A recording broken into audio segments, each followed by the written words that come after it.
बिस्मिल्लाहिर्रहमानिर्रहीम, अस्सलाम वालेकुम। इस वीडियो में मैं आपके साथ अपने व्हाट्सएप स्टेटस शेयर करने जा रहा हूं जो मैं व्हाट्सएप पे लिखता हूं, उनको एलेबोरेट करूंगा इस वीडियो में।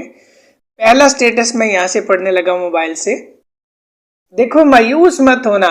जब आपको पहले से ही लिख के दे दिया गया है कि आजमाए जाओगे तो फिर मायूसी किस बात की। कुरान पाक सूरह बकरा आयत नंबर 155 में लिखा हुआ है ना कि हम तुम्हें आजमाएंगे डर से, भूख से, माल, जान और फलों की कमी से। यानी जब इंसान पे आजमाइशें आ रही होती हैं तो इसका यह मतलब होता है कि इंसान पे कुरान पाक का सच साबित हो रहा है।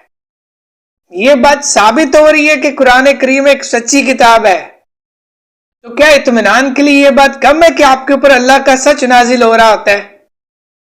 इतनी इत्मीनान वाली बात पे वावेला नहीं मचाना होता। अल्लाह करीम इसी आयत मुबारक में फरमाता है कि जो आजमाइशों पे सब्र करते हैं उनके लिए खुशखबरी है।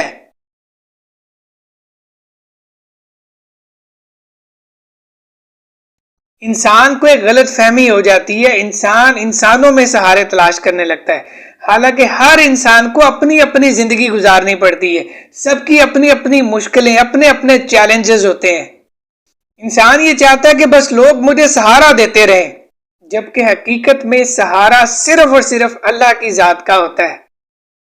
लोगों के दिलों को अल्लाह फेरता है, वो चाहे इज्जत दिलाए चाहे जिल्लत, वो जिसे चाहे आपके हक में कर दे, जिसे चाहे आपके खिलाफ कर दे।